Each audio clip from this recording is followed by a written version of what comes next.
In addition, Article 4.2 provides that the Convention also does not apply to ships solely navigating certain specified waters, namely the Great Lakes of North America and the River St. Lawrence, the Caspian Sea, and the Plate, Parana, and Uruguay rivers within the limits stated in the Convention.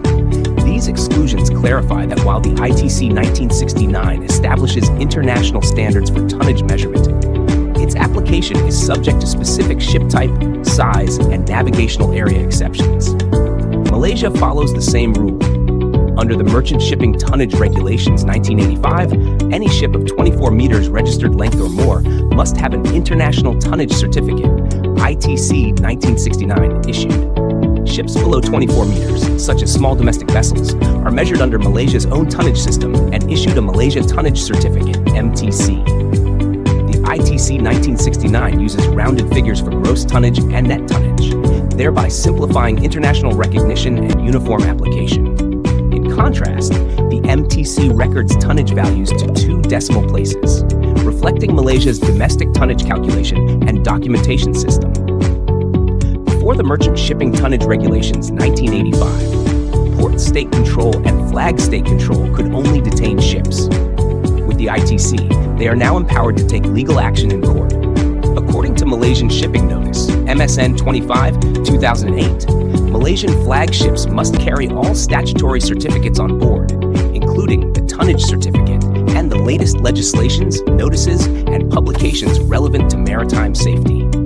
Under Section 81 of the Merchant Shipping Ordinance 1952, ship owners must ensure these legislations and publications are readily accessible on board. Failure to comply may result in a fine up to 25,000 ringgit per ship. Thus, MSN 25/2008, together with Section 81 of MSO 1952, makes it mandatory for Malaysian flag vessels to maintain proper statutory certificates, ensuring compliance and safety. Tonnage calculation under Regulations 3 and 4 of Annex 1 to the International Convention on Tonnage Measurement of Ships, 1969, ITC 1969. Under Article 2.4 of ITC 1969, gross tonnage, GT, measures the overall size of a ship, determined by the internal volume of all enclosed spaces, including crew spaces, machinery rooms, and cargo holds. Formula: GT equals KV. GT is dimensionless and not measured in tons, but reflects the ship's total internal capacity. Importance: ships above 400 GT fall under MARPOL pollution prevention requirements, while ships above 500 GT must comply with SOLAS safety requirements and the International Safety Management (ISM) code. Under Article 2.5 of ITC 1969, net tonnage (NT) measures the useful capacity, focusing on spaces that generate revenue, cargo holds, and passenger areas. Formula: NT equal K2 to VC 4D32 plus K3N plus N screwed squared 10. Usage determines fare dues and fees, used in port dues, canal tolls, and local tariffs. Once GT and NT are calculated, the flag state issues an International Tonnage Certificate 1969 as proof of compliance. It includes ship name, IMO number, type of ship, flag, GT, NT, date of measurement, and reference to the convention. Carrying this certificate on board is mandatory. Under Sections 54 to 57 of the Merchant Shipping Ordinance 1952, any ship below 15 net tonnage operating in Malaysian waters for trade or business, the transportation of persons or sports, leisure, or recreational activity is required to obtain a license, unless the ship falls within the exemptions provided under Section 55.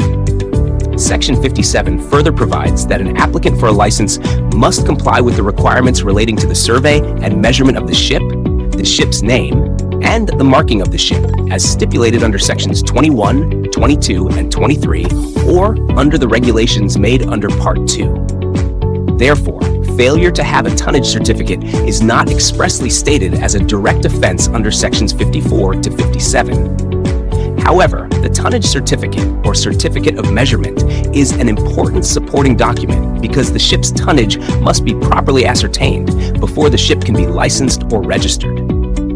If the required survey and measurement are not completed, the licensing officer may refuse to issue the license.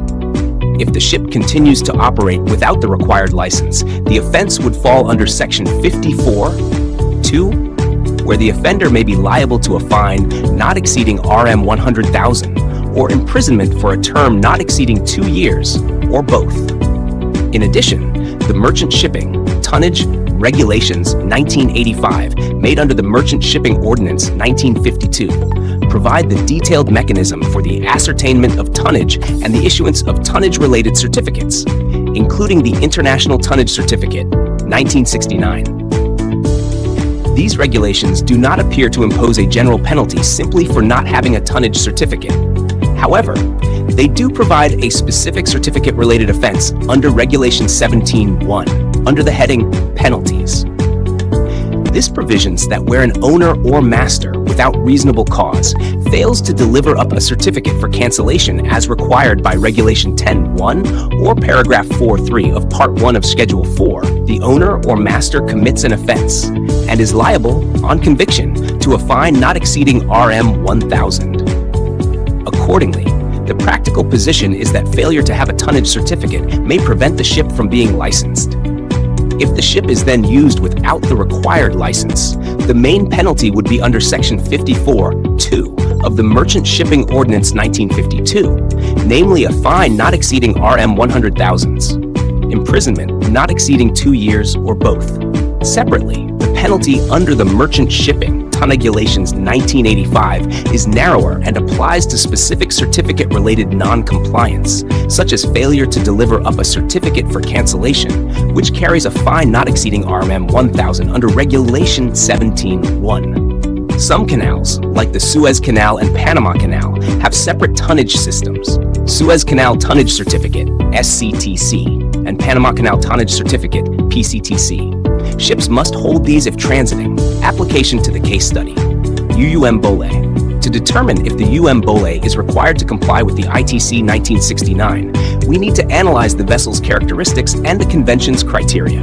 The UUM Bole, an oil tanker flying the Malaysian flag, has a GT of 28,927 and NT of 8,700, placing it under international maritime regulations, particularly those set by the IMO. The ITC 1969 applies to ships over 24 meters and mandates measurement based on internal volume, not weight.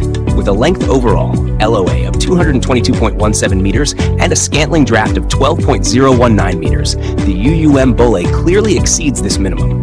Therefore, it must comply with ITC 1969. The vessel's GT of 28,927 is critical for calculating port fees, safety compliance, crew requirements, and insurance coverage. Compliance ensures its tonnage is accurately recorded, affecting all operational and regulatory aspects of its international voyage. With 35 crew members, including the captain, the UM Bole also falls under ILO maritime labor standards, ensuring that crew welfare, hours of work, accommodation, and safety measures meet global requirements. Compliance with ITC 1969, SOLAS, MARPOL, and MLC 2006 guarantees safe, efficient, and socially responsible operation. Thus, based on its size, tonnage, and operational specifics, the UUM Bole must comply with ITC 1969, ensuring lawful and efficient operation on international waters. Thank you for watching. See you next time.